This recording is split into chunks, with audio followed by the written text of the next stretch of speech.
Welcome back to Behind the Vocals. I apologize for the hiatus. Took a little time away and a little break, but we are back and ready to get after it. We have tons of awesome guests lined up and lots of fun content coming your way. But this episode I'm really excited about. It's a long time coming, featuring one of my good friends, the one and only Alex Huffman of Sea of Treachery. I hope you enjoy this conversation, as I had an absolute amazing time chatting with Alex. It was wonderful insight, lots of fun stories, as well as lots of good vocal tips. So without further ado, let's dive right into the episode. We are joined by the one and only Mr. Alex Huffman of Sea of Treachery. Sir, thank you for being here. And yes, I will call you sir because I've known you for a while, and I know you really, really like it when I call you sir, so we're going to do that. My favorite. How you doing, man? How's things going? How's Right. life? Good, man. Just hanging out, working, golfing, hanging out with my wife and my dogs, and trying to stay inside as much as possible lately because it's 7,000 degrees outside. It is. I think, I don't know if it's my age and just being older, but summer used to be awesome, and now I'm like, I hate this. As soon as I come outside and the humidity hits me and it's hot and I start sweating, I'm just like, this sucks. Give me fall. Give me something where like I can walk outside and be comfortable. Yeah, I can't believe these are the same bones that once walked around for 12 hours at Warped Tour in 100-degree heat. Oh yeah. Like now, if I have to like take the trash out, I get mad. Oh my God, I feel that though. I'm complaining. I think I'm just getting in that old complaining stage where I just like, it's heater my day, blah blah blah. Yeah, like everything is I'm mad about. But Yep. Oh yeah. So Sea of Treachery is one of the bands. Man, so many good memories of Sea of Treachery for me. I know you know this story. Whenever I was, starting my band journey, like starting to do band stuff, I found you guys. It was one of the gateway things that kind of led me to the more stuff. Like, we go from the Kill Switch, and then I don't remember what song it was, the first song I heard, but I remember hearing Sea of Treachery and I was like, okay, I like this. And I happened to be in a mall. Yes, malls used to be popular. I don't know if they still are or not. I haven't been to a mall myself in forever. But you guys were in Hot Topic. I walked in there and I was like, Sea of Treachery. So I grabbed it and was so proud. And then years later, I was lucky enough to get you somehow to do guest vocals with me and then become friends and harass you all the time. And yeah, it was awesome. It's been a journey. It has been a journey. It's crazy where music takes you. I would have never, buying that CD in the store, I would have never thought, hey, one day this vocalist, you're going to know him and he's going to do music with you and stuff, like, or play fun shows and all kinds of nonsense, fantasy football, like all kinds of things. Yeah. It's wild. But what I like to do to start this, for those that don't know, I just kind of give you the floor, let you kind of introduce yourself and tell us a little bit about yourself. Okay. Well, my name's Alex Huffman. I am the vocalist of Sea of Treachery. The band started as at Daggers Drawn in 2005. I started it. We played our first show, I think it was in March of 2005, in the auditorium of Connor High School, where I graduated from a couple months later, in Hebron, Kentucky. And at the very first show, I played lead guitar. And afterwards, I realized I had written all the lyrics and vocal parts for the guy that was the vocalist at the first show, a good friend of mine at the time. And me and the other guitar player, Corey, were in my car. And I had never screamed in my life. I'd never tried. The thought never crossed my mind. And we were listening to Opposite of December, Poison the Well, and the I Could Never Swallow part, I just screamed it, and he just looked at me like, you're doing that now.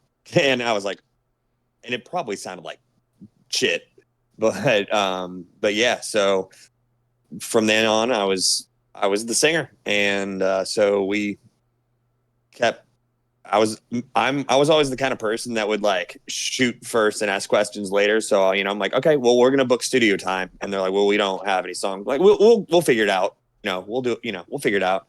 And I was like, I'll just find somebody on MySpace that can just record us, get a little demo. And a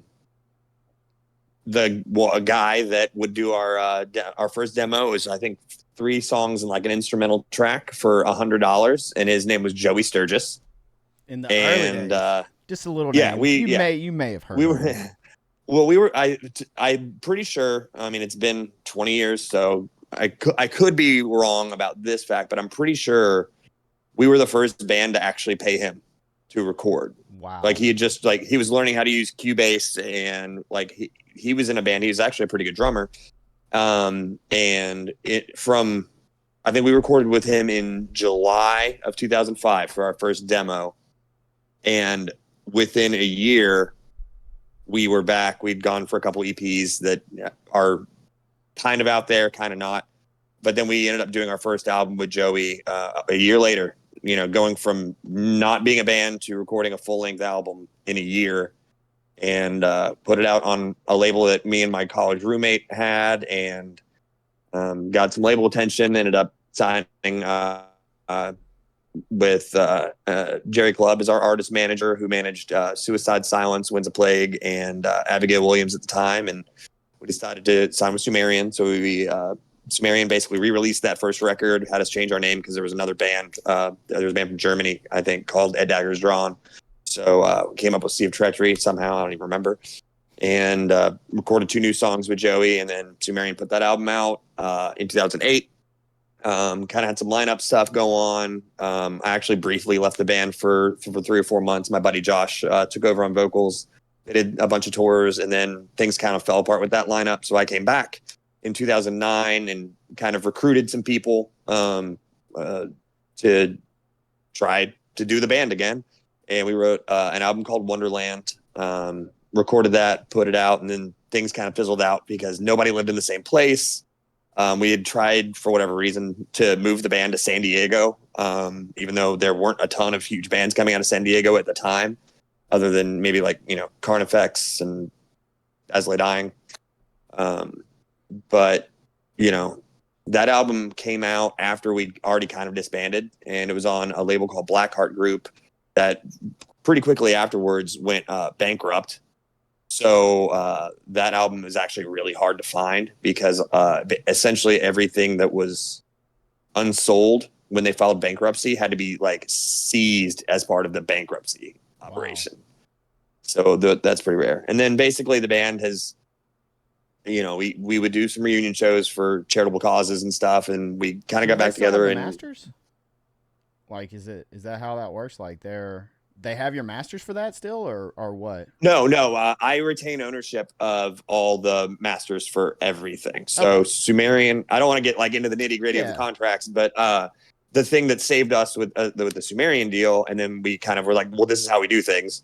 But since they were re-releasing an album that we put out on my own label, I'd already published those songs. Mm-hmm. So we retained ownership of our masters, whereas I don't think really any other bands, at least at the time, that were signed to Sumerian retained their publishing and stuff. So that was kind of accidental foresight on my part.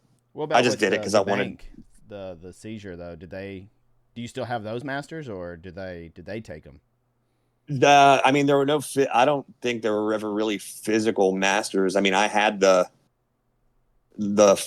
like print file, the lossless audio and all that, and eventually, like, because I don't know what bank got it. I never got anything. I never got a statement. I never got anything.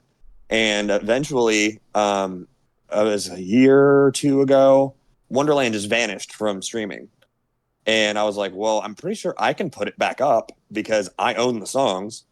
And I did, and it was fine. So I guess we're cool. And now we actually get royalties off of that, which is nice because we weren't forever.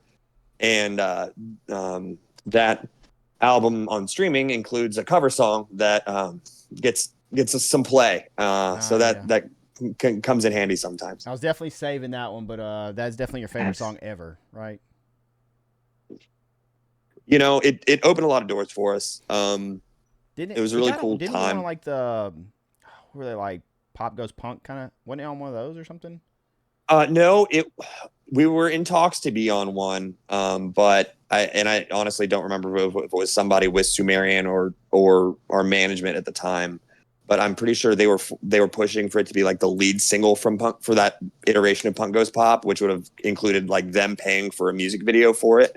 And they were like, no, we just want it as like an album track. So they were like, we'll pass on it because it was already out. Yeah. So I think they wanted the traffic coming to our, at the time, MySpace page, because Spotify didn't even exist yet, I don't think. But no, it was cool. I mean, everybody had a cover song back then. A lot of people were doing, pop songs and stuff. But, I do legitimately love Paramore, and I think they're a great band. And, when we put out the cover right before our album was coming out, and like 2 days after we released it, Haley posted about it on her live journal. That's how old we are.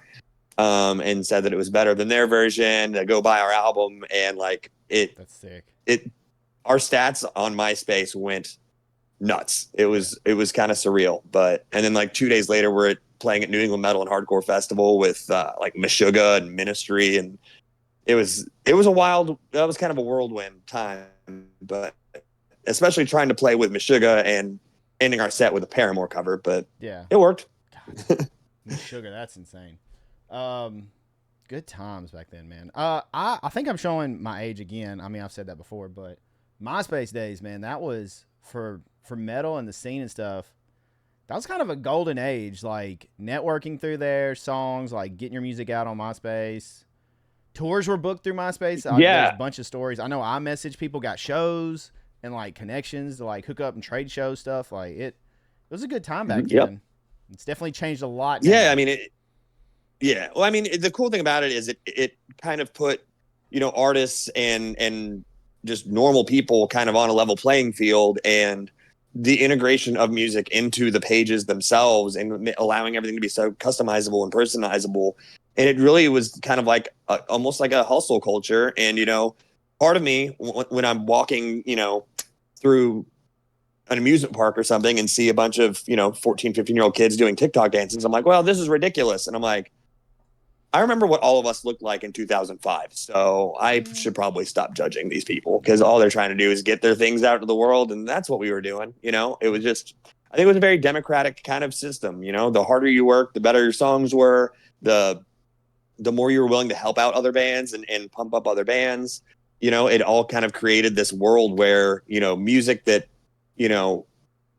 orally might not be the most accessible became popular in a way that it hadn't before. And I thought that was really cool. And it allowed people, for the first time in what I really, see in the music genre, like business industry and just kind of culture, like I started seeing different kinds of people coming to our shows, because it was okay to have different tastes. Like, and that's true outside of music. I didn't realize that everybody on the planet loved anime until like 5 years ago. It's just because the internet has opened up and democratized thought and interests in ways that are really cool. And I'm very grateful. I mean, if it weren't for MySpace, I would never have been in any of the places I've been to. It's wild how a couple breakdowns, a cover song, and then hopping in the van can change your life. It is. I do wish I would have saved more of the MySpace stuff, like pictures, videos, like all that stuff, because there's so much stuff now I wish I could go back and get that I had on there for like the band, for like my personal. And I'm like, man, I should have kept that on a drive somewhere. Yeah. There's so much. I dropped the ball. I was just looking for it. I saw a sick flyer the other day, and at first I thought it was like people bringing them back, like kind of like a bringing back bands. There were so many bands I hadn't seen in forever. And then on the bill was Sea of Treachery. It was some fest. I think it was out in California maybe. And it was loaded from top to bottom with like everybody in that era, like Born of Osiris, like everybody you would name that was like a big band. It was just stacked. Like it was insane. I mean, to this day, because what you're talking about is the Spring Breakdown Festival. It was in San Bernardino, California in, I think, March of 2008. To this day, it's still the biggest show we've ever played. It was an indoor festival, one stage. I think there were like 3,500 people there. I remember, it was like Blood Runs Black and Sleeping Giant and Stick to Your Guns, and Born of Osiris was on it, and like Ion Dissonance, and it was such a cool show. And like it every was band, even from like the big names to like the little like the smaller names. We like were at the bottom, it was just loaded. And I was like, Jesus, this show is nuts. Yeah, it was really cool, because it was our first trip to California as a band, and biggest show by far we'd ever played, which obviously says something when we still haven't topped it. But it was the first time anybody at Sumerian had ever seen us live. And I remember I had no clean clothes, and we were supposed to do like a meet and greet or something. And I was like, I look gross. So they went and got me a Born of Osiris shirt. And they had like a youth large left, which this was about 40 pounds ago. So I could kind of pull it off. And I think I did like cut off sleeves, and like I walked into the crowd and had like the security people holding me up. And I was like, this is the coolest thing in the world, because that was like, we hadn't recorded Paramore yet, but people had started seeing like YouTube videos of us doing it live. Yeah. And when we played it, like, it was still like the coolest thing. It was, everybody sang along, and I was just like, oh, okay. Because we were in the middle of, honestly, a pretty brutal tour for us. And that festival, I mean, we played to more people on that festival than like the other 25 dates of that tour. So that was really cool. And there just used to be more shows like that. I remember even when we were still Daggers, we played fests in like Dayton, Ohio, that, it would be like us and Prada and At the Throne of Judgment and Amur and Enwell and Gwen Stacy. And like, we'd play in a park in Lexington. I think it was Amarosa, us, Prada, At the Throne, because people played regional shows then. Now a lot of bands are like, okay, we're only going to play our hometown, or we're going to get a band and go on like longer tours. We used to, when 0506, when we were still kind of becoming a regional band, we could do, a couple hundred people here at home, but we could do, 7,500 people in Dayton, 100 people in Louisville, 50 people in Lexington. And like, it wasn't that weird to get an email or a MySpace message like, hey, do you guys want to play with August Burns Red in this church in Lexington, Kentucky? Or do you want to go play with the Chariot at a YMCA? Like, that just happened because people weren't as worried about ticket sales, because, even big bands were getting $300, $400, $500 a show. We were selling T-shirts for $10. Now the economics of it have made stuff like that really, really difficult to do. You started doing vocals 05, you said? Yeah. Okay. So yeah. I mean, we'd already started the band, and then I just started and ran with it. 20 years of vocals. It's lots of knowledge you have there. What inspired you or got you into becoming a vocalist, other than just screaming a part and then being like, hey, let's go for it? And writing lyrics. Like, what kind of made you? Were you already kind of thinking about it while playing guitar? Were you kind of like, if you were writing lyrics and everything, did you kind of have that? Yeah, like, for sure. Because idea? I didn't grow up really as a metalhead per se. I listened to a lot of like punk rock. Okay. So I really liked like political stuff. I listened to a lot of Bad Religion, Early Rise Against, Strike Anywhere, that sort of stuff. And then, kind of branched out into some of the more like, the early 2000s kind of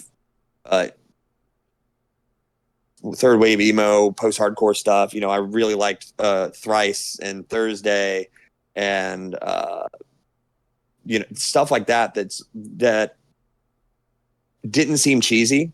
I thought a lot of things kind of were. And then things kind of really changed when I heard Poison the Well, because it was obviously more aggressive than the punk stuff I was into. But I was drawn to the lyrics because I found them to be very poetic and sincere. Yeah. And artful in a way that I, in my head, screaming vocals couldn't be. And then obviously that opened up the doors to a lot of other stuff. And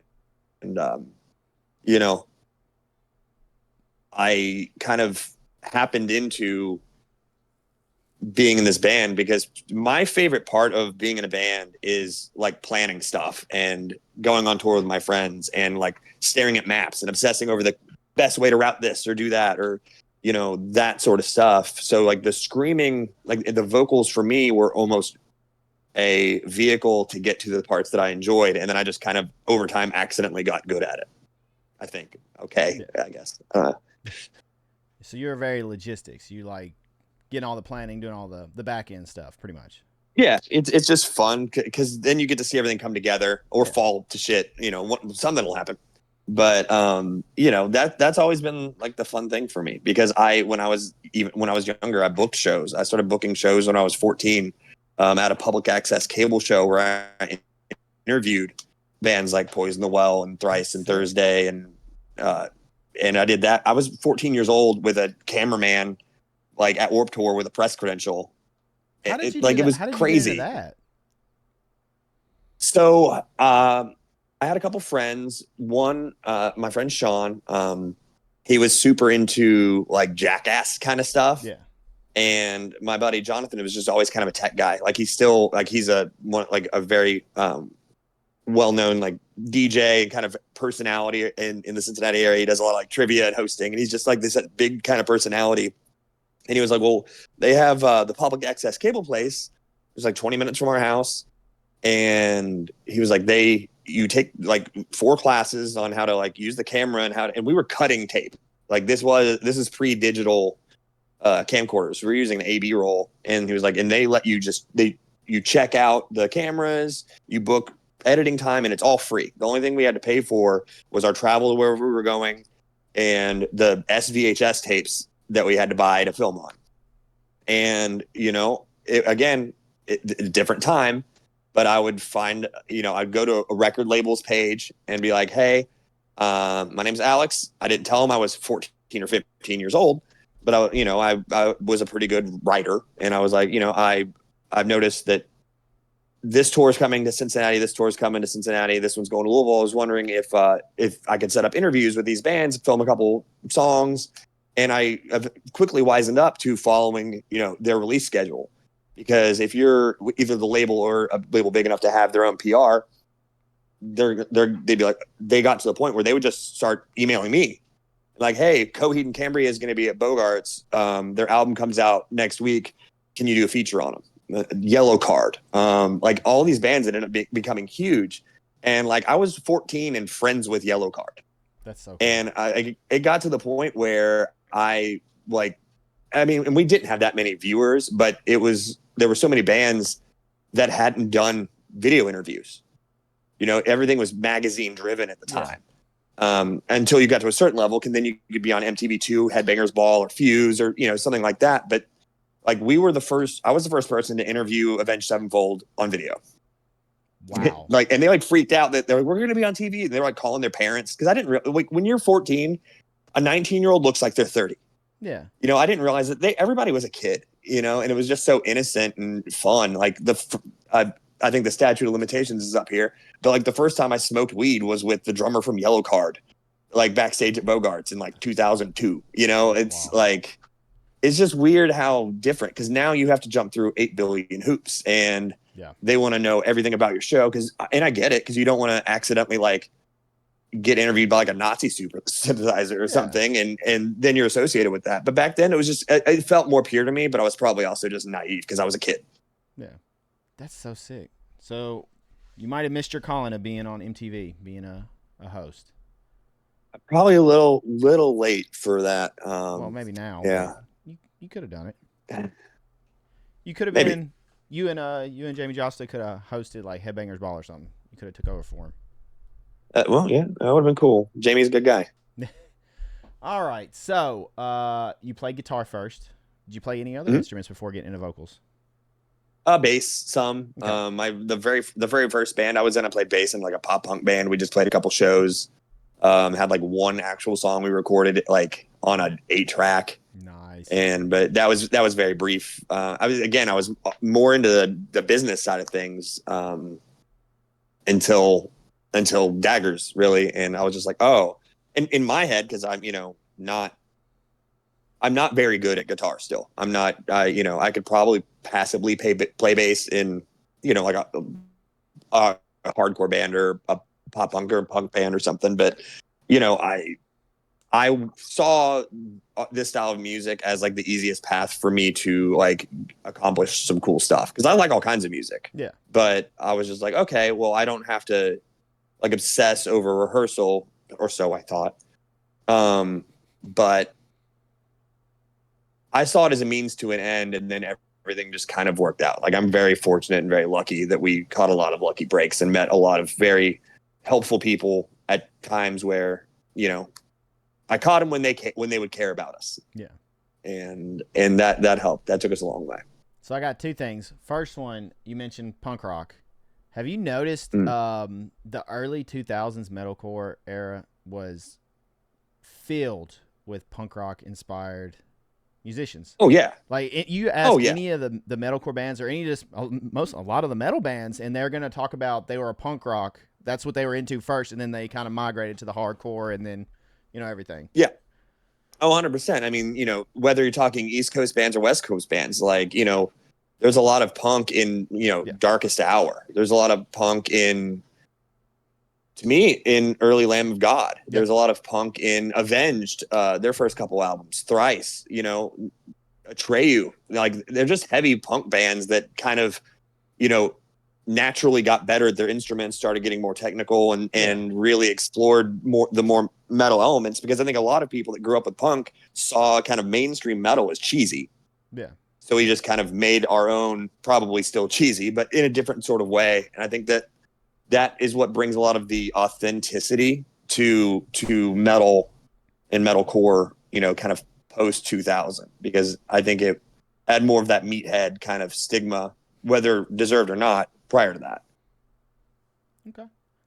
Next question I had. So you mentioned you love the logistics and everything, the business side. How come you've never dabbled in that? How come you've never, been an AR or PR guy or, done anything with labels or management? A lot of it was just a lack of time, because, when the band started, I was a full-time college student. And then when we got signed and all that, like when we weren't touring, I worked full-time. And, looking back on it, I really didn't have any bills to speak of, but at the time it felt like I did. And, I did have a couple of opportunities when I left the band in 08 for a little while. I did Sumerian actually approached me for, would you be interested? And I was like, I don't know about moving to California. And so obviously that didn't happen, but I don't know. It felt more rewarding when I got to go do this stuff. Yeah.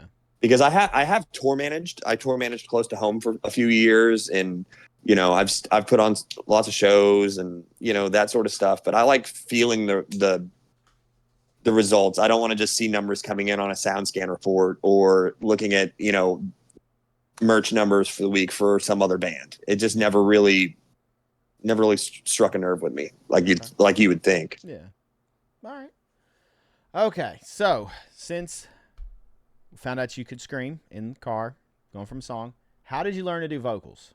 Was it just practicing like that, just going with songs and screaming and just kind of trying to imitate? And how specifically did you get your scream? Because your scream is unique.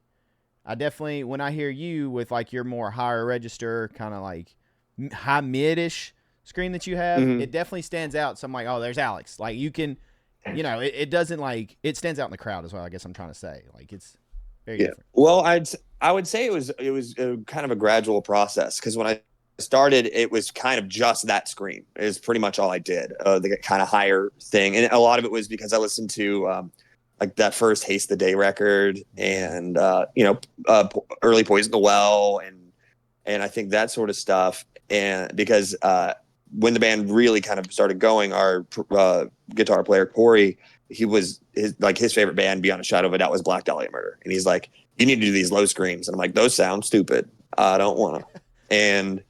And he was like, no, you're going to do them. Eventually I was like, okay, I guess. And then everything I kind of figured out, I always figured out in the studio, because now that I have we've kind of built a studio in my house, and we have more frequent rehearsal, and we take things more seriously, because everybody but me has kids. Like we have to make the time count. So I've rehearsed more vocally in the last year than probably in the 19 years prior. Wow. I don't think I'm like that great of a screamer. I don't do a lot of this vocal gymnastics kind of stuff that a lot of people do, and they do a great job of it. But to me, it's more about like an emotional connection with the lyrics and then the audience. So I learned pretty quickly that one thing I was like specifically good at would be like matching pitch to myself. So before I really had the vocal stamina, there would be like long screams and songs where it would literally be like one take and they just fade in another take, and you can't tell because if I could hear what I did, I could replicate it very well.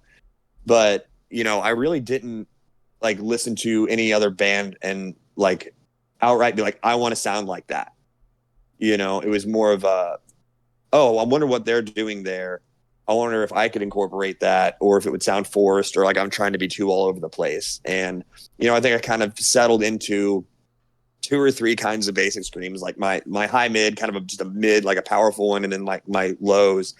And I've done more experimentation with it recently, like more tonal screaming, kind of yelly screaming, which in our newest single, Fear Bomb, there's some of that. But a lot of it's just having the confidence, because I used to care more about like what other people would think. And now I'm like, what fits the song? Like, what are we trying to do? And like, it took me forever to be open to that. And, obviously, like, I think that the more recent the song that I've recorded, I think I get better with time, which probably compared to some other bands is because I haven't been playing 200 shows a year for the 20 years I've been in the band. So I don't have the stress on my voice and throat that a lot of other people do, because it just doesn't have the mileage. I think some of it's maturing too, because I know me starting off, like, you hear, the Phils and the Trevors and, all these different people, and you're like, well, I want to do that, especially as like a young guy. I want to do that, my style, but I want something similar. So you try to do, like you said, the vocal gymnastics. Like you're jumping around everywhere, trying to do things, and then it doesn't necessarily always fit the song or the mood or what you're trying to like say with the lyrics, And over time, like as I've gotten older, that's kind of what I've learned. I'm like, I'm not gonna force a crazy high part here just because I think it's cool. Like I want the emotion to be maybe this range, or this is more what I'm trying to say. And I think that's just maturing and learning, over the years. I guess, or maybe I'm just old and I'm just like, hell, that I'm gonna do this range, and And we're basically the same age. I think that's part of it, but part of it for me was, again, like it was more of the vocals being a means to an end. So it was like, well, I don't want to do anything that I feel is like gimmicky or cheesy or like it's already like, we're all in heavy music. So, we forget at times that to 97% of the population, everything about what we do vocally is absurd. Yeah. Like, so we get into this myopia where, I'm like, oh, well, this band, that dude just showing off and doing and I'm like, everything is ridiculous. Like, we're all playing a goofy game. And like, once you kind of get to that point where you take the craft seriously, but you don't like take yourself too seriously, that's when I find I found more peace and joy in doing the vocals. Cause it's like, this is the fun part of my life. So why overthink it? Why make it something it doesn't need to be? Do something that you're proud of and that you can replicate. Because, there's a lot of bands, whether it's on vocals or an instrument, that'll record stuff and it sounds really cool. And then you go see them and they don't sound like that. So I always wanted to do stuff that, was very repeatable. Yeah, makes sense. And that's one thing we've all been subject to write stuff in the studio that is very hard to replicate live parts, or you don't think about breath. Like, I need to breathe in midst of these long verses and different things, and you don't always think about that, but it's definitely part of it. So what were some early mistakes you made whenever you were learning vocals? Probably unwillingness to try other stuff, because again, I still don't listen to like a ton of bands in the genre. There are some bands that I love and like I've flown across the country to see, because they really resonate with me. But I think because a band I didn't really like used a certain vocal style, I'd be like, oh well, that sounds like them, so I'm not going to do that. Whereas, now I'm like, well, it could fit our song and it could be cool and it could help maybe reach a different audience or people that haven't heard of our band before, because we haven't been touring nonstop for 20 years. So there are a lot of people that have never, if you're a 17-year-old kid, you weren't alive when our first album came out. That's okay. How would you have any point of reference? Yeah. Like our first album right now is older than the Black Album was when our first album came out. That's okay. Wow. Sorry. Yeah. Sorry, man. Okay, thanks for making me feel old. Man, that's crazy. I wrote the bitch. Damn. Okay, so was there an aha moment where everything kind of clicked when you were doing vocals, where you were just like, oh, okay, this is how I can do it, especially early tours, going out and playing nightly? I think, well, vocally, I think it was more of a series of like confidence builders. So like when I would say, hey, Joey, or, later on Joseph McQueen or whomever I was recording with, can I try this? And they're like, I don't know if you can, because like, let's triple this. So it like sounds really full. And they're like, it's going to sound like, and I was like, just let me, and they're like, I've had people in here try to do that for hours and you just did it in 3 takes. Yeah. So, I mean, like I do, I don't think I have the coolest voice. I don't think I write the best lyrics, but I do, like, I track pretty efficiently. And it was when people I respected started like respecting me, or like when I'd walk in to do something with Joseph and he'd be like, I'm so glad you're here. I just had so-and-so band and vocals took forever. And like, I did Wonderland in a day. It's crazy. How many tracks? It's just was 10, 11? 10 or 11, something like that. I don't know.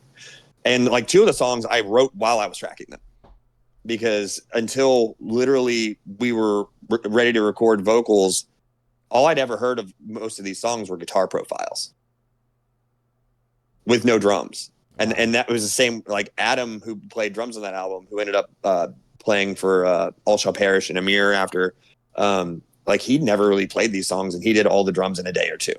That's crazy. It was wild. It was wild. But I can back the statement of being efficient in the studio, because I watched you come in and kill a guest spot in like, I don't even think it was an hour. Like, you weren't in there very long at all. You were just like, all right, sweet, it's done. Sounds sick. I'm like, it's done.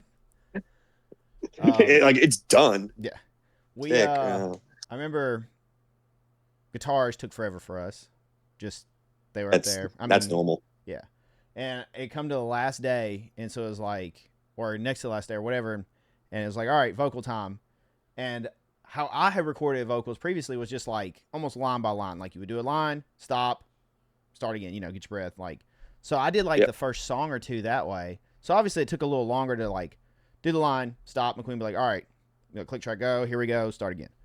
And we come to one song, and I just kept going, because I was just like, I'm just going to keep going. And then I did 3/4 of the song, and he was like, why haven't you done that? I was like, I didn't know I could. I thought I had to do it the other way. He was like, no, if you can do that, just keep doing what you're doing. That is great. Just do that, and let's roll. I was like, okay, sweet. But McQueen was awesome. McQueen was fun to work with. I liked him. Really enjoyed him. He's doing big things now too. He's doing. That's the coolest. Those are always my favorite parts. There it goes. Sorry, you froze. I got a call. I'm an amateur. Somebody wanted to call me. You're popular. What was your favorite parts? But that was the cool thing. What? Oh, you mentioned that was always. When you're when you're in the studio and you do something, you're like, let's try this, or even like Happy Accidents, where you're like, I did not know I could do that. Yeah. And then, or like when you're tracking something and everybody kind of turns around, they're like, they didn't know you could do that. Like, those are really cool moments when everybody just starts smiling or laughing. Like, that's, I love those moments. Those are fun. I mean, that happens in every part of the process. Like when we're writing, because we typically write as we're recording right now. And somebody, usually not me, will be like, hey, what if we like throw this riff in here, or like reverse this part or whatever. And then like we hear it and we're like, yeah, we did. That's becoming my favorite part, because that's been, that's my time with my friends. Yeah. At this point. And like you said, those raw reactions are some of the best things in the world. Like, who cares if anybody else likes it? But like, when you're there with your bandmates, your friends, and you do something, whether it's vocals, guitar, then everybody's like, oh, and like flips out. People run around the room or just like throw their hands up, or just that smile, and they're just like, yes, dude, it's the greatest feeling. You love it.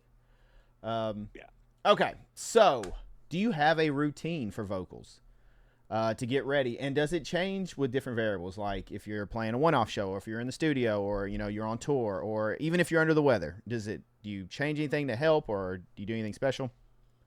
Well, as you witnessed several years ago, I used to just get hammered, and that always worked out well for me. But I don't drink anymore, so I really don't do anything special because and I'm sure it would be different if I was, like singing, note. But I try to make sure I don't eat a ton before I play, so I'm not nauseous. Try to make sure I'm hydrated. I've no, knock on wood, I've never lost my voice. I've barely had like sore throats at shows. Like when we rehearse at my house, we'll do the set 4 or 5 times. Yeah. I mean, you've seen me do back to backs. Like I think we I've seen played a you show on together stage where 3 times in one night, I think. and I think the Empire set was probably 30, 35 minutes. Came out and did something with you, and then an hour long Treachery set, and I was like, okay, what's next? And I don't. I've never taken the time to learn like a right way to do stuff, so I'm not like, oh well, I've just practiced. Like I just got lucky in how I do things, and I guess just between doing it repetitively and luck, I guess. Like I haven't really had to develop, a routine. I usually will warm up to one of our songs in the van or in the green room, just blast it all the way through, and kind of just make sure I'm hitting those like key like how high I want my high scream, my mid, make sure there's enough body to it, make sure I have some phlegm in my throat. I usually, because I don't smoke cigarettes much anymore, but I'll usually have one before we go on stage just to kind of get some of that. I basically just try to destroy my body and then yell and hope for the best. That's my routine. Okay. That's the long and short of it. All right. Do you do anything at all for vocal care? Or do you just kind of No, no teas, no nothing? occasionally, but I try to cut anything off really an hour or two before we play now, just because if we, we've been headlining a lot, and if we're gonna go up there for 45 minutes to an hour, I don't want to like shit myself. Yeah. I'm old, like like that's a real fear because like I'm screaming like my ass off sometimes, and I'm like, I don't know if I can trust that fart. So let's play it safe. Thankfully, again, knock on wood. Just think how viral you guys would go. It would be viral probably to several people in the building. Oh my god. Oh man. Okay. All right. So we're gonna shift gears and get off of shitting ourselves. Perfect. Where do you pull from for lyrics? Do you pull from personal experience? Do you go conceptual? Like what's your go-to? I wouldn't say I have a go-to because I've done so many different kind of approaches to it. I would say because I'm a nerd. I like history and geography and anthropology and basically any social science. So a lot of our early stuff was based on history or old literature, and then I really mixed it up when we did Wonderland, because that's a concept album about a dude just losing his mind. So I wrote that like super first person kind of surrealist, and then fear like, and now I actually collaborate on lyrics with Christian a lot, which is something that took me admittedly too long to be open to, but now we'll bounce ideas off each other. And I wouldn't say that vocal themes or lyrical themes are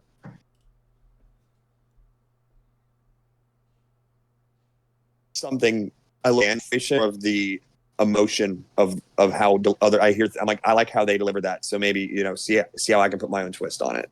Okay. Nice. All right. So do you have a lyricist that you admire or look up to? Is there somebody out there that you're just like, man, you love how they write, how they? Yeah. I really like Jeffrey from Poison the Well. Both Jesse and Carl that were in Misery Signals. Yeah. Keith Buckley's lyrics were excellent. I've been waiting on a for Every Time I Die reference because I know you Yeah, love yeah. Misery Signals. So I've been waiting. I do love me some patiently. Misery Signals. I love Misery Signals, but and then a lot of it's more like just authenticity and like the usage of things like place and memory and songwriting. So I go outside of metal, and I really like Dustin from Thrice's lyrics, Dan from the Wonder Years, incredible lyrics and just a sense of like it feels like you're in part of a story. Yeah. And like they set the scene, and I really like that because they're like it resonates when you're talking about a place. Anthony from Bayside does that a lot too, where it's like, you know, you can envision the song a little bit better than just like blood and guts and fire and hell. And, you know, like I like when it's more like, okay, I can actually picture being like this person in this day of their life. Yeah. Just from how the vibe of how they write is. Yeah. Well, easier to associate with.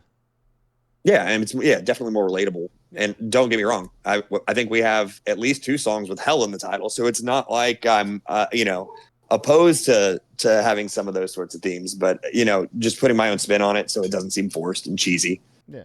Okay. Do you have a favorite lyric? Now, this is tough. This is always the one that gets people because, there's a vast, there's so much stuff to pick from. It can be, we kind of break it up. It can be someone else's or it can be one of your own, or you can do both.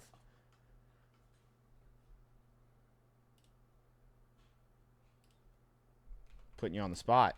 It's the tough That question. is. That's a tough one. Well, if you want to go back to how much you thought I'd talk about Misery Signals, I really like the give me the strength to move this mountain to block my line of sight. Give me the strength to flood this valley to wash my hands of you. I really like that.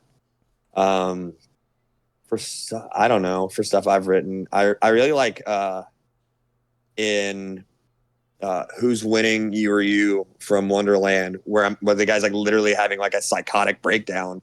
And I don't like the lyrics necessarily, but just the panic delivery of it. Cause I was specifically trying to kind of picture like the metamorphosis by Kafka and just like that, like having no sense of what's going on around you and no control over your situation. I thought that was cool. I don't think the lyrics or anything to like win a Pulitzer or anything, but I am proud of that one. I'm proud of some of the lyrics I did with Empire, to be honest with you.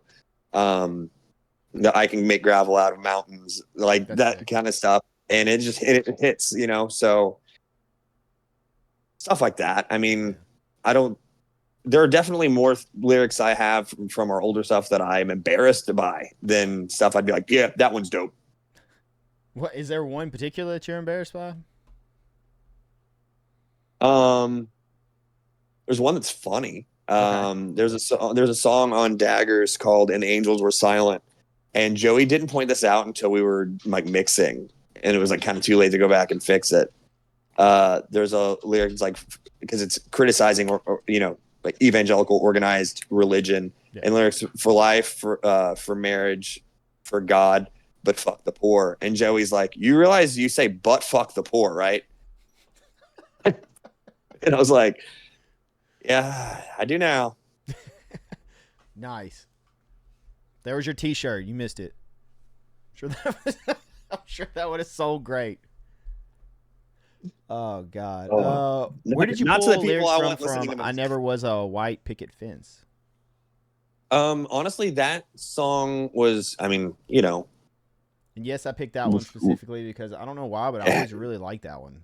That was our first song that like we played that had like a real kind of metalcore breakdown. It was first that had like the big chant, and a lot of it was just everything that was, to me, in my perception, because you have to think this is like 2005, like what I was seeing in pop culture were the Paris Hiltons and the like very shallow and unsympathetic, unrealistic things, and like people started looking at that as what they wanted out of life, and I was like, I don't want any of that shit. Like I want my happiness be dictated by my goals and what I want to do. And like that was the first song that people ever learned the words to, first song people ever moshed to for us, and we still play that song pretty much every night. Wow, so really? It's a cool one. Yeah. And my wife has been on my ass to build a fence in the yard because we have 3 dogs. And I was like, well, it just can't be one specific type because I have an image to uphold. Yeah. What about the other? Do you play any of the other old stuff like Purge of the Wicked and Unleash? Yeah, we still do Purging. Negan is Dead. So, sometimes the Wonderland stuff's kind of hard, and it feels weird because I'm the only person in the band that is on that record. We try to fill it in, but right now we're kind of running into this issue where we have to. Obviously, we're not going to go up there and not play Purging. but we have so much more new stuff that we've released over the last 6 years, and we're gonna have even more in the coming months and years. That especially if we're not headlining and we have a 25 or 30-minute set, our songs aren't short.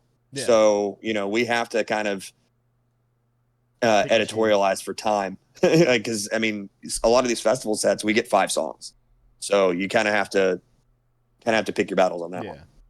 I know I was really excited whenever I heard the Passes Prologue, right? Isn't that the one before? Yeah. Where Michael was back in the band. I heard the cleans come through, and I was like, "Oh yes, I've missed it." And that's no shot at any of the other clean singers. Just I don't know. There was something about Michael, and that era. Like I said, I guess it's what I fell in love with was Treachery. So here now I was like, okay, this feels right. Yeah, well, it's cool. Oh shit, it's cool. Sorry. Are you good? Because Michael was after he'd left our band, he was in a pop punk band that he sang in for several years, and I think it really, really strengthened his voice. And now, like, it's cool to play shows, and both of us sound better than we ever have. Yeah, so that's pretty sweet. All right, so tips for new songwriters as far as like lyrics, patterns, flow, all that good stuff. I mean, definitely be yourself. Don't rely too much on other people for style. Rely on them for practice and shaping your tone. But then figure out what you want to do. And I'm not going to tell somebody what to write content-wise. I mean, write about things that are important to you and that you value and that you stand behind, or just create art for the sake of art. There's nothing wrong with that. Don't be performative. Like, say it with your chest, mean it. And, don't try and get cool points for writing about things that you don't really believe in. Like, make it stand for something, or make it beautiful. Like, that's all allowed. Oh yeah, I like that. Very nice. Very nice. Okay, so do you have a favorite song or part to perform vocally? And the other side, we kind of touched on this earlier, but doing things in the studio you don't always think about live. Is there a part that when you see coming up, or it's coming up in a song, you're just like, shit, okay, let me get through this, or here we go? Not necessarily something you hate, but you know what I mean. Like, this is rough. Honestly, the hardest part, the thing that I dread the most, is doing Hell on Earth, because of the way I wrote where the parts go. I always feel like I'm gonna do it wrong. Like, do it in the wrong order or start at the wrong time. But I think I've gotten that down. And then as far as like things that are just physically hard, I think I've really fixed a lot of that in the last 4 or 5 years, because I've worked a lot on breath and how long I can hold stuff. So like, I used to always dread, there's a like in Purging, when it has like the panning, like, yeah. And like, I would have to trade off with somebody in the band doing backup vocals that like couldn't really match my tone or whatever. And now I've gotten to the point where I can just scream it all the way through. So like, now it's cool to do that in like the beginning of Unleashed, like that, like, and then I just hold it the whole time. And there's some of those screams where there's like a big go in Endless Cycle of Torture that I can hold for a while. And by the end of it, people in the crowd are like, wow, huh? So they definitely used to be bigger roadblocks than they are now. Okay. I know your part, whenever I wasn't lucky enough to have you there to do it yourself, because that was always the song before our closer. And it was one of my favorite songs to do. I always loved doing that song, like just the whole flow, it was fun. But your part, I'd always be like, okay, here we go. Like, time to go in. Because that first part, I mean, you went a little fast. You were getting it. You got into it. I try. And when it's easy, I would always be more experimental when I would do guest parts, because one, I didn't have to do them all the time. Right. And two, even if I, hop on stage with you, it's a little short burst. It's not, I don't have to do that for 40 minutes straight. Yeah. So, and that's when, I'm on somebody else's dime for studio time. So I might as well try out something new, and then give them a little bit of, kind of what they expect from me. Cause you don't want somebody, sometimes bands pay people for features. I don't think I'm breaking news there, but you don't want them to feel like if they did that, or even if they're just your friends, you want to make them feel like it's something worthy, because we had a guest feature on a demo of a song, and we weren't thrilled with it, and we ended up not even using it for the album version. Because I was like, this feels forced. Like this, Yeah. It was somebody that's in a much bigger band than ours, and I respect a ton. It just didn't fit. And then I was like, okay, we're doing this just to have a name next to our shit on Spotify. Like, this is dumb. Yeah. Your part was always a hype part, though. Like, the little build up, and everybody would always know, like, okay, it's time to mosh. It's time to do stuff. So it was always fun. But, yeah, it definitely, the first few times performing it live, I was just like, damn you, Alex. Trying to kill me up here. All right. So, do you, this is a fun question. And full disclosure, this is modeled after Adam D and Kyle from Body Snatcher. Do you have a favorite call out? And it can be like, I've had everything from, just the normal let's go, are you live, like all the normal things that you hear at shows. And then you have like the completely, I don't know, Unhinged. Yeah. Kyle does that all the time. Adam's done it for years. Like, it's just off the wall shit that you are just like, if you're out in the crowd, you're just like, wait, what'd they just say? Yeah. I don't know. I guess I don't do anything too crazy. We've thought about some stuff, but I'm like, I don't know if that's us. Cause, I think there have been a couple shows where, like after the end of the set, I'll just be like, "You're welcome," and drop the mic and walk away. And I'm like, you've done some stuff like in between songs. I've heard you say like some crazy things, and I'm just like, what the hell? I don't do that as much anymore. Usually alcohol was involved, so that's not part of the diet anymore. But I try, because again, I came from more punk and hardcore, so I would get a lot, usually, more into like, if this means as much to you as it does to me, I want to see some, that kind of stuff. I have said, like, it is a real mosh pit if somebody doesn't shit their pants. I don't know why I keep talking about that, but, just goofy. Like, that's funny sometimes, especially if it's like a super serious song, but I don't know. I don't have the confidence to be that much of a silly goose anymore. I don't think. I don't believe it. I think you do. Next to a Treachery show, we're going to see a viral clip of you just something off the rails. All right. Do you have any pre-show or studio rituals? And I know you're a sports guy. We've talked sports. Again, we play fantasy football. And clearly, on your shirt right now, this is definitely inspired by that. Because, athletes will wear certain socks, or they'll do something before a game, or they'll do this. And, is there anything you would do? Not really. I mean, I try to make sure that we get, because we used to be a habitually tardy band on tour, and we've made it a point now to get there early so we can actually do a sound check to get our merch set up, because we don't really tour with crew. And then I just try and hang out if the venue has TVs or something. I'll sit out there and watch whatever sports are on, and hang out with people, and because it's not like I'm James Hetfield. Most of the time we're playing to 100 people, 150 people, and like, I don't need to hide. Especially a band like us, it's been around forever. Like, a lot of these people haven't had an opportunity to see us before. Like, I'm not, we're not the kind of band that's going to charge to meet us. Like, we'll just hang out. Yeah. We're all old. Everybody has kids, so we're on tour. We go hiking a lot now. Try to go to baseball games, go to the gym. Sick. Which it used to be a little bit wilder, but now no it's stretching, no push-ups, no nothing, just to kind of get the blood flowing. A little bit of stretching, but I'm not. I don't want to like expend any more physical energy than I need to before I go on stage, because like once I hit the stage, the adrenaline kicks in and I'm good. So okay. Best baseball park you've been to since you go to games? PNC, beyond a shadow of a doubt. Okay. All Pittsburgh, right. Yeah, the view's outstanding. I mean, I hate complimenting a lot of things about that city as a Bengals fan, but no, that's a great one. Fenway's cool, but it's weird. A lot of love for my hometown Great American Ballpark.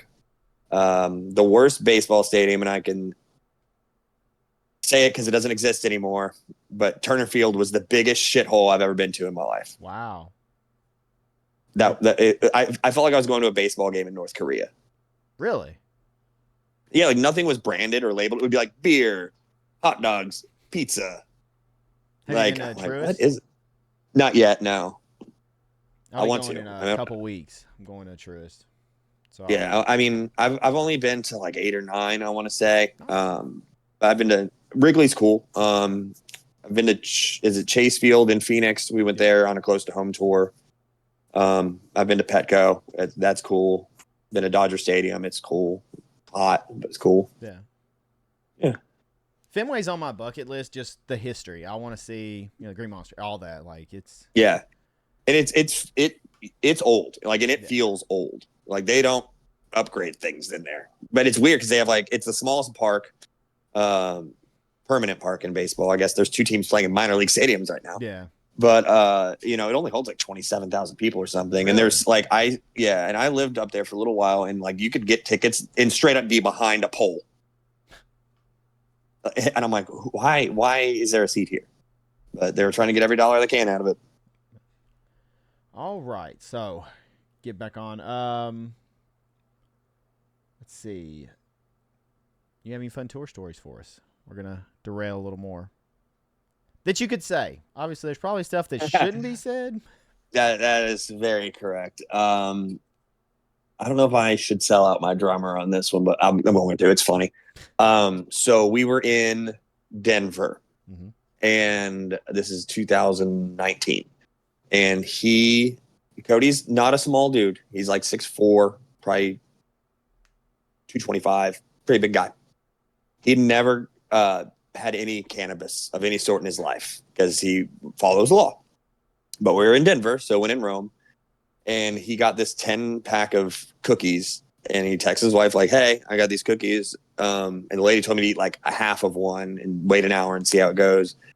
And he ate half and then waited like 5 minutes, then had the other half. And then he's like, "I don't feel anything." She's like, "Well, just try some more. Maybe it's a bad batch or something." We didn't realize it for a while, but he ate all of them. So a person that had never done anything in their life had 100 milligrams of THC, and he thought he was stuck in a loop, and we had to like weekend at Bernie's him into our hotel. Thankfully, we didn't have a show that night, but I think he slept for about 20 hours. Oh my god. Nice. Yeah, it's funny. Favorite bands to go on tour with?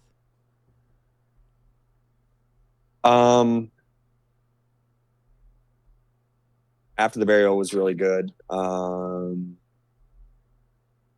think the only bands that we've actually toured with more than once are Veil of Maya, Foxbat, who I love, and the Convalescents, which are all friends of ours. But I'd say Foxbat just because they're my friends and I love their band. So I'll go with Foxbat. Nice. I Check 'em think out. After Burial still has the longest 808 I've ever heard live. Like the old. What album was it?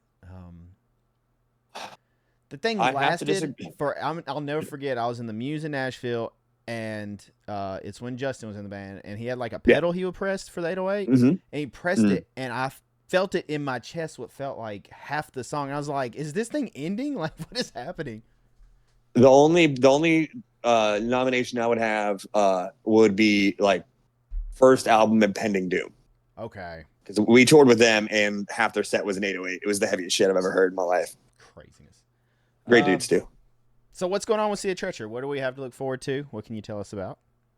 Well, Or we're is there anything you're allowed to tell us about? I guess I should phrase it. no, I mean we signed to Mutant League, which is kind of a punk label, ironically, out of Chicago last year. We put out a couple singles, did a couple runs last year. We had one that we were supposed to do recently, but we weren't able to do it. We had some production issues, and we weren't really confident in the show we were going to put on. But we've been recording. We're putting out some EPs. Can't give too much information on that, but it's kind of a theme, and we're really looking forward to it. We're recording everything on our own, and then we've had our buddies Adam and Ricky mixing and mastering them. Ricky is the guitar player in Ice Nine Kills, but I've known him for quite a while. Yeah, just a local band. Yeah, definitely not. But he was been touring with Metallica for like the last right year. for 2 years straight. Yeah. No. And he'll be like, "Hey, I'm working on this mix, but I'm like in this hotel room in Sweden. Sorry, it's taking a minute." I'm like, "You're playing in a soccer stadium with Metallica. I hate you." But I've known him since he was in. I saw them a couple years ago with Slipknot. They were on there, and I was Yeah. like, Jesus, these dudes are getting like amazing tours. Like, great for them. I've known him since he was in This or the Apocalypse, so it's been underrated band. Yeah, I'll agree, 100%. This or the Apocalypse was fantastic. I don't think I knew he was in that. He was a vocalist. Wow, I'm a failure. And we played with him. I think that's when I played with Texas in July too, and met all them. That sounds right. This or the Apocalypse, Texas in July, and there was another band, and I can't remember who it was. I'm not sure. I'm still mad at you that first time I got to see Treachery, you weren't there. Just so you know, Sumerian's tour. Just to say, it had Treachery, it had a Graceful, had I See Stars, who were babies, literal babies. I'll never forget. Yeah, the parents had to drive them on the tour. 14, I think 13? 14, 15. Yeah, I mean, I wasn't on that run as we talked about, but Mike has told me the stories. Like I think their parents were driving them. And they evidently were like so late, like every day that they were like, Mike and them had to sit them down and be like, "Guys, like, if you want to do this tour, you can't show up like an hour before your set. Like, we have to load in and do things the right way." But now and since they've been a very successful band, and when I've encountered any of those guys, they're really sweet. So yeah, I remember it was crazy after like the show. We were like hanging out with everybody, Treachery guys and Graceful, all the bands were like hanging out. And they like got in their van and started doing homework. And I was like, what is happening? And they're like, oh, we got homework to do. It's nice meeting you. I'm like, and they're just sitting there with like books out, Yeah. And I was like, okay, wow. Like youngins, like. Yeah. It's still crazy to think about some of the band, like when we toured with Born of Osiris, like some of them were like 18. Yeah.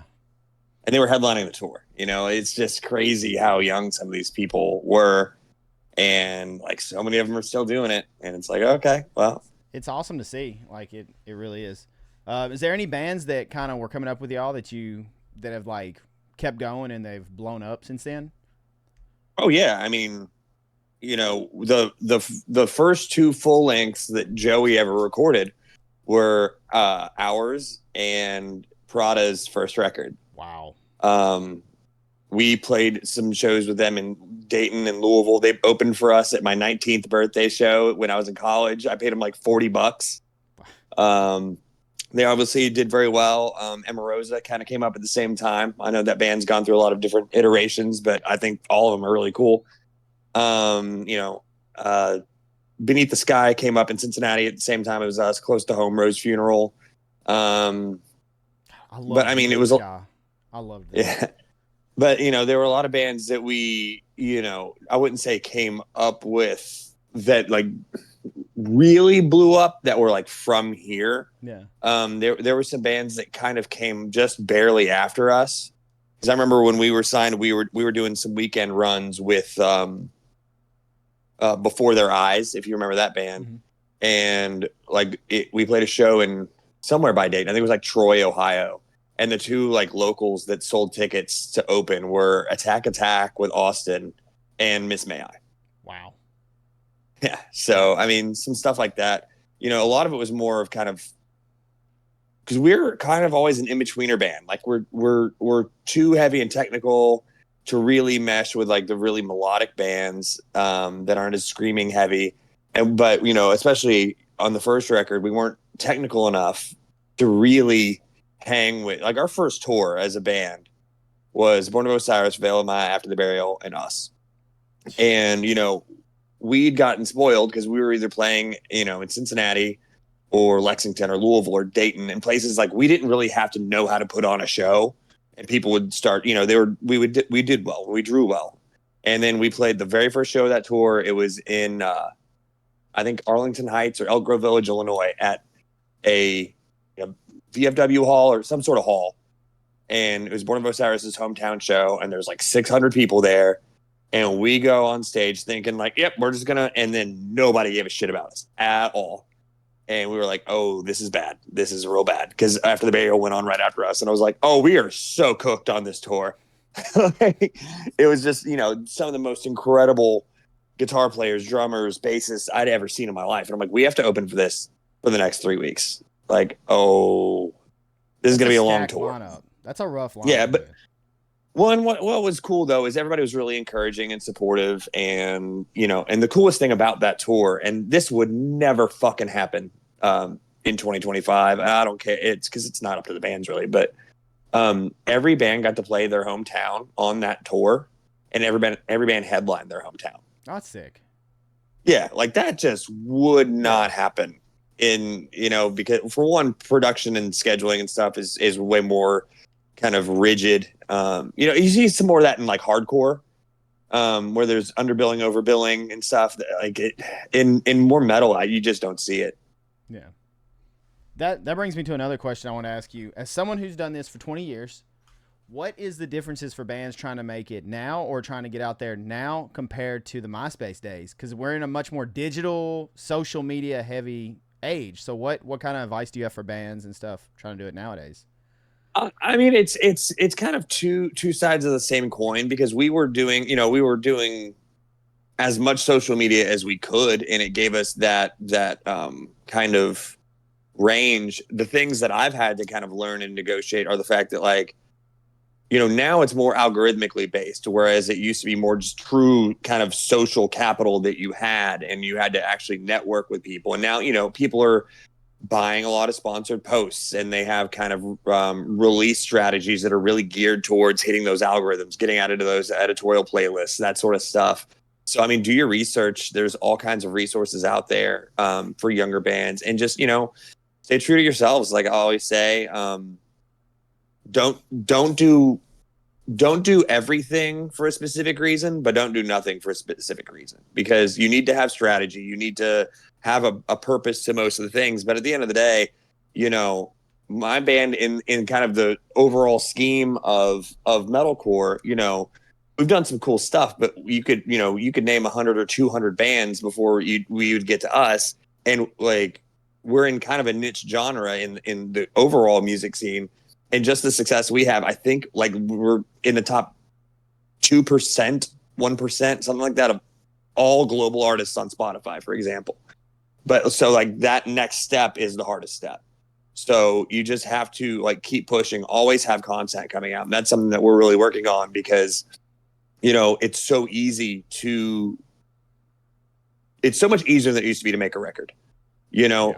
We can record something in my basement that sounds as good as something we would have had to spend thousands of dollars to do 20 years ago.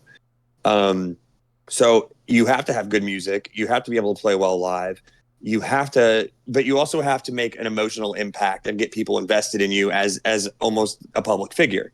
There are a lot of entertainers, whether it's in music or comedy or whatever, where you get more of a glimpse into that person's life, whether it's real or it's kind of, a production or an exaggerated version of it, but you have to get people bought in. And I think that's really important. And how you present yourself and how you want to be seen is very important for kind of that, like, multifaceted, like, brand identity, so to speak. I hate to use words like that, but I mean, that's what it is. Yeah. It's crazy how much has changed over the years from where it was in MySpace, like you said, with the actual networking and stuff back then. It's come a long way. And the studio quality. I mean, yeah. Yeah. I mean, you had to buy studio time back in the day to get a good record out. Yeah, and now it's just like when we were starting to play, out of town, and we'd start opening for bigger bands, and I would see the amps they were using and the guitars they were playing, and I'm like, oh my God, how can they afford that? And now, like, every band has that stuff, and it's just kind of a standard. It used to be like a luxury item, but it's just like, those are the tools of the trade now. Yeah. So, it's very unfortunate that there's such a high, there's such a high buy-in, and you have to make an investment. But, if you get good gear early and maintain it, then you're in better shape than trying to just gradually scale up, because, a lot of things don't have resale value. So it's not like you're selling a house to buy a bigger house. It's like trading in a car, and you're depreciating, and it's challenging. So I would, it's important to make sure you have the stuff you need before you're really trying to do the damn thing. All right, but last question before we take it home. What's harder, being a vocalist or a frontman? Because there is a difference. I know you know that. Um, I think it depends on how good you are at either thing. I think it's a personality thing Okay. because there are bands that are just fucking incredible to listen to, and if you close your eyes and watch them, they're great. But then you watch and it's boring. Yeah. But then there are other bands that I could not, and it's just my personal opinion, but there are bands that I wouldn't really sit down and listen to and be like, oh, this is my driving around music, but I will not miss them when they're in town. They just So still like, alive. yeah, like I probably have like a 2-song limit of like sitting in my car and listening to like Converge, right? I will see them anytime they're within a 200-mile radius because they're one of the best live bands I've ever seen. Same thing with bands like The Chariot and Dillinger. Like it's kind of grating to me because I'm not appreciative of all the time signature changes and that sort of theory based stuff they do, but I can appreciate it when it's live and it's just like, oh my god, these guys are insane. So I think it depends on the person. I think for me, my vocals came before the frontman stuff. A lot of that's just I've never been big, muscly, strong, tough guy kind of thing that would really be easy to play off of. I've always been more of like an analytical kind of pseudo intellectual, but eventually you just you fake it till you make it, and then it just comes naturally. Yeah. Okay. Fair enough. All right. Well, I've taken up enough of your time today. So, how we like to end, is there any advice that you can give to aspiring vocalists, someone whether they're wanting to pick up the mic now, someone that maybe has had the mic for a while, they're kind of stuck, or just what kind of words of wisdom can you give to vocalists out there to kind of get them going or get them inspired to do the thing? I mean, obviously practice as much as you can. It's something that I slacked off on for a long time, so I stayed very stagnant. But build your voice, like find your voice and then build on it. It's like if you start working out, if you go to the gym without a plan, you're just working out random muscles. If you develop a plan, then you're getting stronger day by day and building up what you've already put work into. So it's important to build off of, like, use a building block kind of structure, whether it's, stamina, whether it's your cardio, whether it's your breathing, whether it's your, how you're actually moving your mouth, try different microphones for live and studio settings. There's a lot of vocal effects that people use. I don't really, but, I want to, but I'm just an idiot with technology.